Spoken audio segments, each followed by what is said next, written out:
আমরা এখন দাঁড়িয়ে আছি আমাদের হচ্ছে বাংলা ফ্রেশের কলা বাগানে। তো গাছে হচ্ছে কলা পাকছে, তো একটু দেখবো যে কোথায় কোথায় কলা পাকছে, দেখে হচ্ছে কাটবো। আমি যদিও আগে কখনো কাটি নাই, বাট আজকে একটু কেটে দেখবো যে কলা কাটতে পারি কি না। আমাদের কিন্তু আপনারা জানেন যে গাছে সমস্ত ধরনের ফল পেকে থাকে, তারপর হচ্ছে আমরা গাছ থেকে নামাই। এই দেখেন, এটা ছোট ছোট কলা গাছ, বাট কলা কিন্তু পেকে আছে দেখেন। আল্লাহ জানে কাটতে পারবো কি না। ও বাহ, এই যে কমপ্লিট। আর ফল কিন্তু প্রায় হলুদ হয়ে আসছে।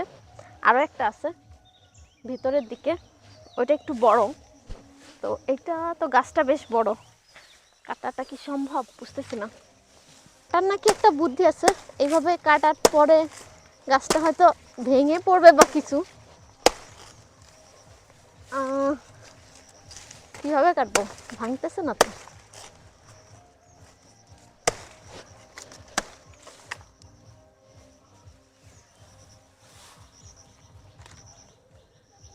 এটারও কিন্তু কলা পেকে হলুদ হয়ে আছে। ইয়েস,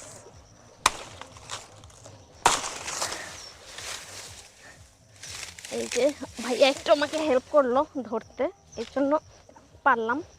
দেখেন কলা কিন্তু এই যে পেকে হলুদ হয়ে আছে, খাওয়ার মতন। এটা 1 থেকে 2 দিন রাখলেই পেকে যাবে। কোনো কাস্টমার যদি অর্ডার করেন, আমরা কিন্তু এই টাইপের কলা হচ্ছে পাঠিয়ে দিব, তাহলে 1 থেকে 2 দিন সময় লাগবে আপনার কাছে পৌঁছাইতে।